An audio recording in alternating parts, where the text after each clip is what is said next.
SPN9 news और आपके साथ मैं हूं क्रांति सिंह। राजनीति में रस्सा कस्सी बोलचाल और भाषणों का स्तर जितना नीचे चला गया है उसे ऊपर लाना अब मुश्किल ही नहीं असंभव सा प्रतीत होता है। बड़े बड़े पदों पर बैठे नेता इस तरह से बचकाना बयान देते हैं जैसे वे कभी स्कूल ही नहीं गए हों। हालांकि स्कूल जाने से स्वभाव का बहुत ज्यादा वास्ता नहीं है, लेकिन परिवार, समाज और घरों में भी उन्होंने कुछ सीखा समझा नहीं है, ये कहना ज्यादा सही होगा। हाल ही में तृणमूल कांग्रेस के नेता और राज्य के काबीना मंत्री अखिल गिरी ने राष्ट्रपति द्रौपदी मुर्मू की सूरत पर कमेंट कर दिया।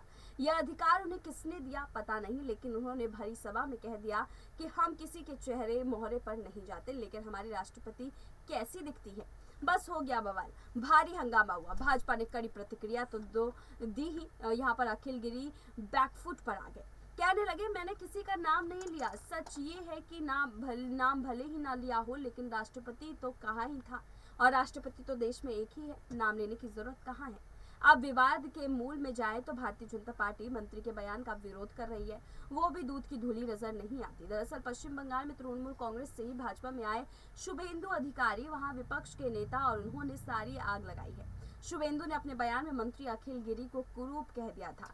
आखिर किसी के रंग रूप पर इस तरह की टिप्पणी करना कैसे और कहां तक सही है। फिर विपक्ष का नेता तो खुद ही काबीना मंत्री की हैसियत रखता है, उसने गंभीरता कहाँ चली गई। राजनीति हो या कोई और क्षेत्र, क्रिया होगी तो प्रतिक्रिया होगी। सही है, कुछ भी हो जाए, कम से कम राष्ट्रपति को तो किसी विवाद में बेवजह नहीं घसीटा जा सकता, फिर महिला राष्ट्रपति हो या फिर कोई और। लेकिन परिस्थितियां पर जाएं तो उकसाने वाले को भी दोषी माना जाएगा।